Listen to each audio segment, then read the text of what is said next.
Hi! Good morning, good evening, guys! At ayun na nga, ako'y nagpapasalamat at ako'y nakapasyal na naman sa tabing dagat. Napaka-relaxing naman dito sa place na to na pinuntahan ko.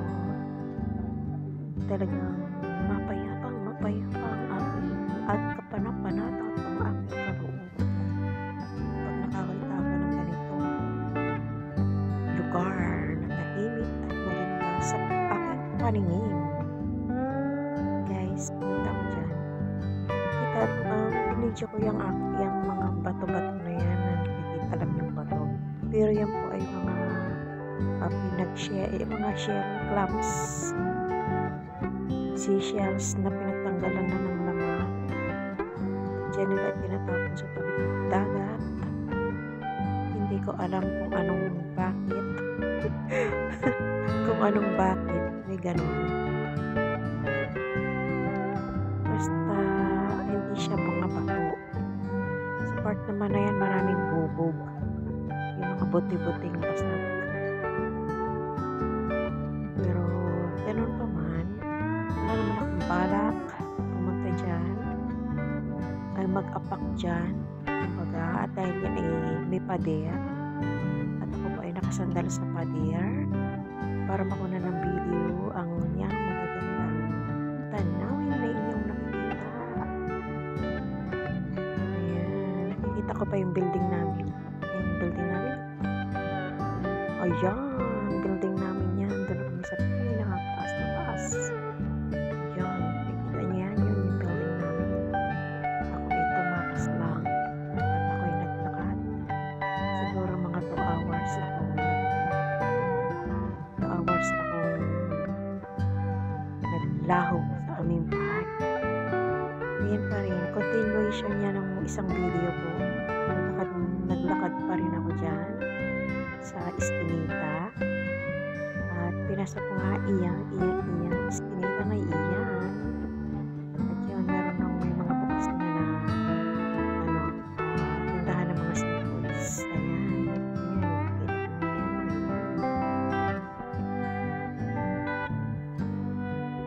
kaya naglalakad at ako'y pupunta po ng Bundok Banahaw na tinatawag ko. Ako lang po ang tumatawag. Hindi nila alam. Ako ay masyadong mapanuri sa mga lugar, bagay, tao, hayop.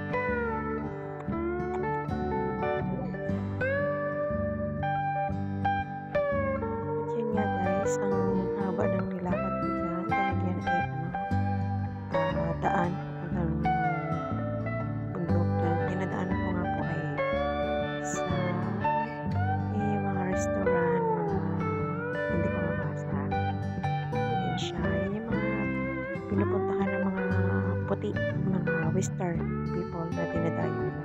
Every night, nandyan sila kumakain kasama yung kanilang mga pangat-pangat. Yung mga dahon na nakikita niya, hindi totoo. Plastic yan. Parang sila. Plastic. Charot. Nagka-plastikan rin pati mga halaman dito. And guys, tuwing dadan ako sa mga ganyan, ang saya-saya na pakiramdam ko, nakaka-relax, nawawala nga ako ng stress. Alam mo yung stress to sa work, hindi ko alam kung anong iluluto ko every time na sila kakain.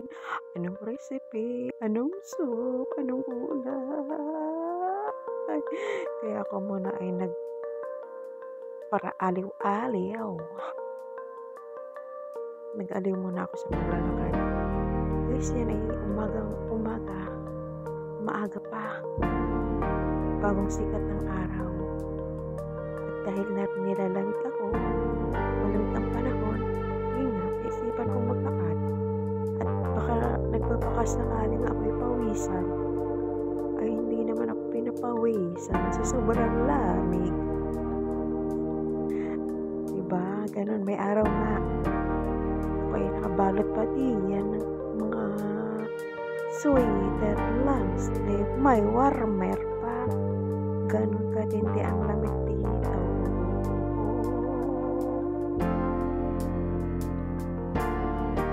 Pasensya na kayo guys sa aking voice over. Kasi hindi ako marunong sa mga ganitong ganap. Basta ako ay nagbibideo dyan at naglalakad. Gusto ko pa nga i-video yung araw kaso lang talagang against life.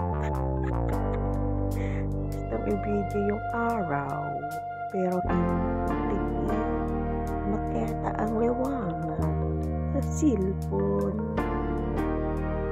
Ayan guys, nakikita nyo naman yung araw yan, di ba? Araw yan, araw. Hindi yan kidlat, araw yan. O diba? Batang kay ganda yan, batang kay ganda. Madilim-dilim. Ayun na nga guys, malapit na ako sa katotohanan. Sa katotohanan, papasukin ko na daan papuntang bundok. Ang bundok nga ako, diba? Kaya ako dumadaan dyan sa mga gayan-gayan. Ayun guys. Mag-isa lang ako dyan para sabihin ko sa inyo, ako po ay alone.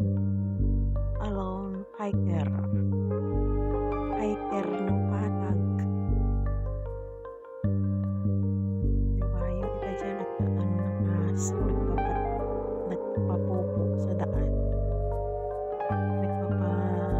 Pinapasya nila para makapupo yung aso na. Ang cute. Sarap ipatong sa sinaing. Daming bike dito guys kasi hindi nakakapasok dito sa four wheels. Obvious ba? Kasi itong lugar na to ay hindi malayo sa MTR kaya ang ginagawa ng mga tao dyan, meron silang bike at papupunta sila sa syudad or sa mga palengke sa ibang palengke. Kasi actually dyan may palengke nga pero mga seafoods lang. Walang gulay, walang karne. Kaya pag pumupunta sila doon sa palengke na isa sa malaking palengke sa pinupuntahan kung wet market, gumagamit sila ng bike. Kaya ang mga sasakyan dito is bike. O kaya naman, yung mga tao na pupunta sa work, syempre dito sa lugar na ito, hindi nakakapasok yung mga four wheels na kotse. Hindi nakakapasok yan. Kaya ang ginagawa nila, may bike sila papunta sa labasan. Iwan ko lang, kasi sa labasan merong merong parking ng sasakyan. Nagbabike sila hanggang doon kasi iwan nila yung bike doon sa parking ng sasakyan nila. Tapos, yun. Pupunta na sa mga trabaho nila at sa kanya-kanyang destinasyon. Basta paglabas nila galing dito is ang gamit nila bike. Nakulang dito sa ganitong hindi. Ay, parang reset na mga bahay-bahay na ito. Parang mga apartment, maliit na bahay. Dinadaan. Masaya, diba? Masaya nga, diba? Ito na lang ang isa. Bago ka pa lang dito dadaan, sigurado maliligaw ka kung hindi mo alam yung pupuntahan mo. Hindi mo talaga alam, wala kang magagawa. Yan na guys, diba? Hindi nawawala ang bike sa harapan ng bahay nila. Ganon. Ang mga ganap. Kaya ayan na, nagbe-blurred na yung aking camera kasi nga nakaharang ng araw. Pangit pag ano, pag walang gimbal na hindi gimbal kasi yung gamit ko kasi ma-shaky yung kamay ko habang naglalakad ay magalaw. Pasensya naman. Pasensya na ulit. Pasensya na ulit. Ganun talaga ang buhay. Nakalimutan kong dalahin ang aking pang video. Ayun guys, tingnan niyo yung araw. Ang sarap. Kahit malamig na malamig na malamig ang panahon, sinisikatan pa rin tayo ng araw. Saya, di ba? Yun ang pinakamagandang paglalakad. May malamig na malamig panahon pero may araw. Ganito ang buhay dito sa amin. Kaya, yun guys, alam niyo na. Yung parang pag-araw sa labas ng bahay nila, di ba? Ay, naku, ganito talaga yung buhay. Sa pagburod, walang magawa. Actually, maraming gawa. Kaso lang, yung ibig ko sabihin kapag ganitong mga panahon, ang sarap ng ano, umigat sana. Sana! Di ba ba? Layo ng dinaanan ko. Layo ng aking nilakad. Galing pa ako sa syudad papuntang probinsya. Grabe na yan. Ayun, daming bike. Nakikita niyo yung iba dyan?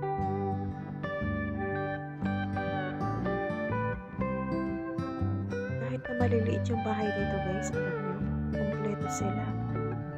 Meron silang heater, meron silang aircon, mayaman sila, mayaman sila. Kasi may aircon sila mayaman sila. Natawa naman ako. Halimbawa wala pa akong aircon. Ayan na guys, papunta na ako sa gilid. Naglalakbay na ako sa gilid. Bali paanan na yan ng bundok. Hindi ko nga pala nag-video yung so hindi nakikita nyo na yan yung dinadaanan ko na yan. Paanan na yan. Nakarating na ako dito at nakita nyo na yun sa ibang video ko. Hindi ko alam kung saan ko na-upload. Kung kay Kapitano may laba o kay may layo ba yan. I don't know. I can't remember. Because my memory is only for 1 hour. Tomorrow no more na web.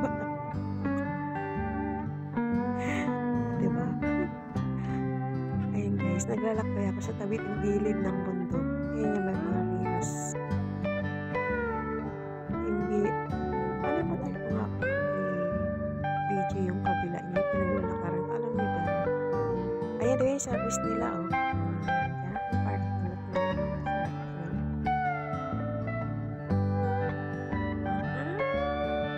mga service ng mga check papuntang syudad.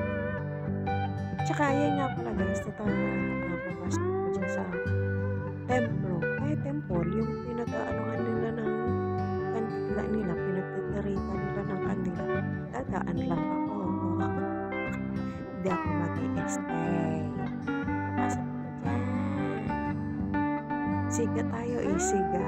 Diyak lang. Talagang yan ang daanan papunta dito sa bundok. May malalaking bato. May mga sulat-sulat na mga hanas-hanas. Hindi ko alam basahin.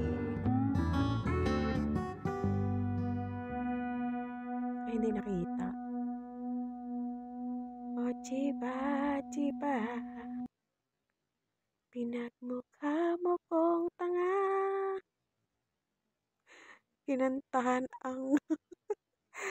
Kinantahan yung voice over. Ako lang ang meron yan. Unique. Diba? Sarap mamasyal. Sira lang yung nagbibideo. Ayun, no?